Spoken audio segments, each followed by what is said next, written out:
Hi everyone, this is Justice from Just Auto Channel, and today I'm going to be talking about the 10 different ways you can save up for your next car.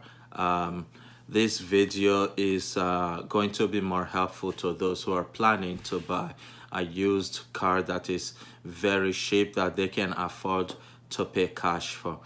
Thank you very much for joining us. And if this is your first time of visiting my channel, please subscribe to my channel, like this video if it's helpful to you, because it will help like promote my video on YouTube. And you can also leave a comment if you have any question.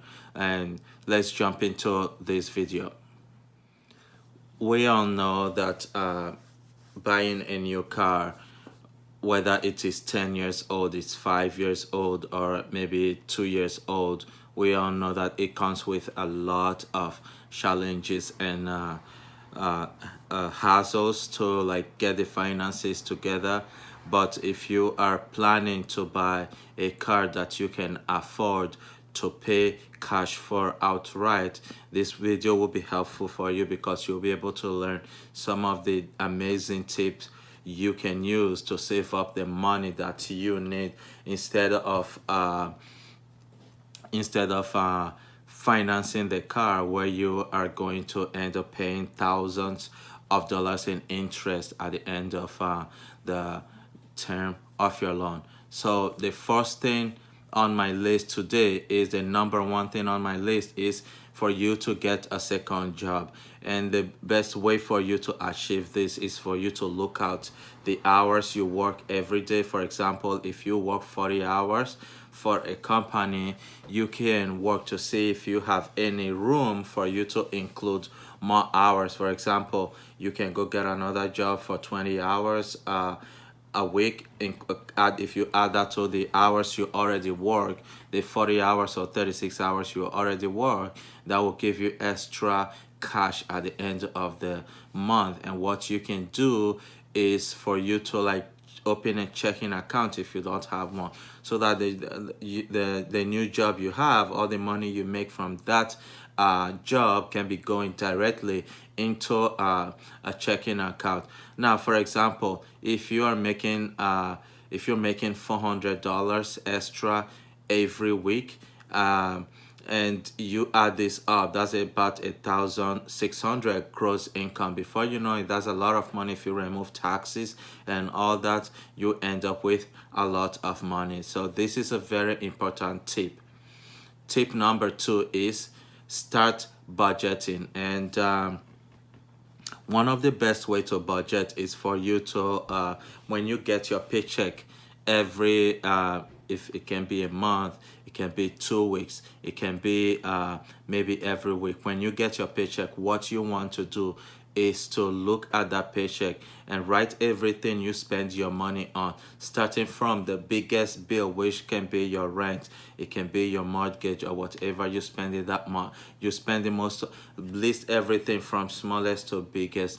Then if there is anything that you can do without, do away with that month, you can remove that, and you set that money aside set that money aside towards your next car purchase. If you do this before, you will be surprised to see how much you can save. And one thing you can do, if there is something that you can do, for example, if you like to eat out maybe once or twice a week, that's a lot of money. So you can set that money aside and find a way to like save it towards your next car. Tip number three is learn a quick skill. And when I say learn a quick skill, you might think, oh, why do I need to go learn a new skill? Because I want to save extra money. This skill doesn't have to be something that will take a month for you to learn. This skill can be something you can learn from someone who is already doing it. Maybe a family member, for example, pressure washing, like detailing cars. You can also learn painting depending on the season you are in, and you'll be surprised to see what the skill you can learn and things you can achieve within this short period of time.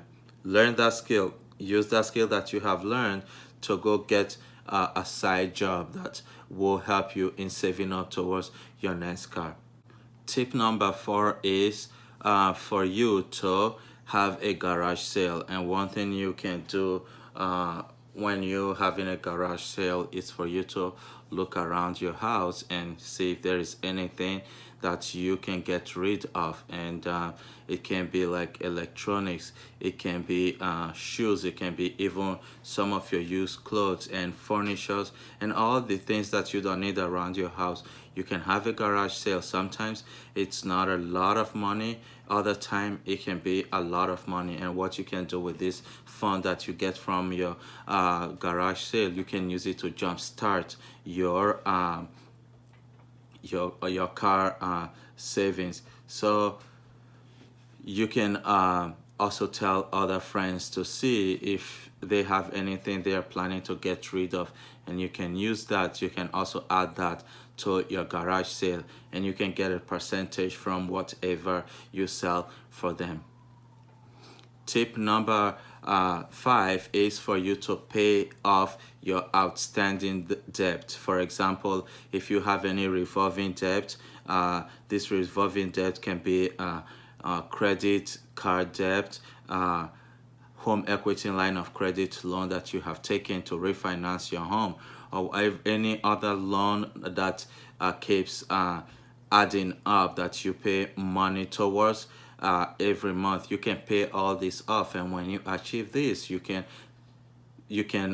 start saving the money you are no longer paying towards the credit card debt.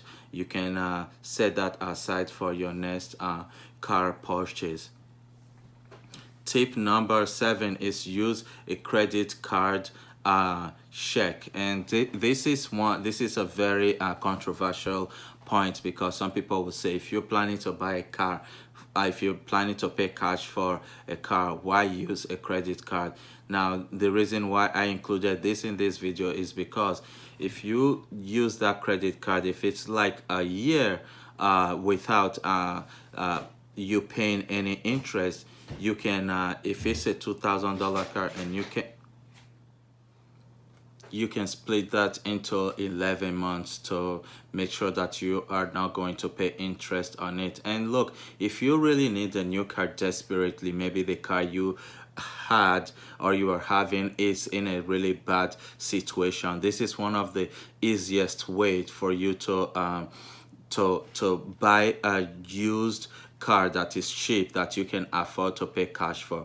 And if you really want to pay this off sooner, you can go get a second job or a side job to pay this off. This is why I have included this in this video, to give you an idea of something else that you can use to buy your next car. And all you need to do is to write this check to yourself and deposit it into your account, and the funds will be in your account in like 2 to 5 business days. So you can also use these funds for something else. So this is something out there that you can also utilize to make life easy for you. Point number 8 is for you to use your tax return. And this is very interesting, because when people talk about the different ways you can save up for your next car, people really do not include tax return. And we all know that here in the US and other advanced countries, people usually get tax return. They usually get some money back from the government at the end of the year. And if you are really interested in buying a used car that you can afford to pay cash for, you can use this tax return to go buy that car, so that you are not financing the car that you really want. And one thing you can do, and if you decide to buy something newer that will last a long time for you with better gas mileage, or maybe future technology, you can use this money as a huge down payment for your next car, so that what you are financing will be little compared to what you'll be financing if you don't have a lot of cash to pay for your car. Point number 9 is for you to use your savings. If you have any savings that you have been putting aside for future purposes, maybe for emergency fund, you can use this to buy your next car and see how you can use what you already have to get what you want. Point number 10 is for you to work overtime. This has to do with a company. If you're working for a company that has the room for you to work overtime, if you are willing to, you can talk to your employer and tell them that, oh, you are planning to save up for something else, for something. It can be a car. Your employers will be happy to really give you hours where you can work overtime if they have those hours available. I have done it, and it worked for me. My employers, they gave me more hours to work, about 20 hours a week, and I was able to save up money for the projects that I was embarking on then. So if you find this video helpful in any way, and if you found any of these points or tips that I have shared in this video helpful, please subscribe to this channel, like this video, and leave a comment. And if you have any question relating to saving up for a car, or ways to find a good car to buy, you can leave a comment and I will get back to you as soon as possible. Thank you very much for watching this video till the end, and see you next time.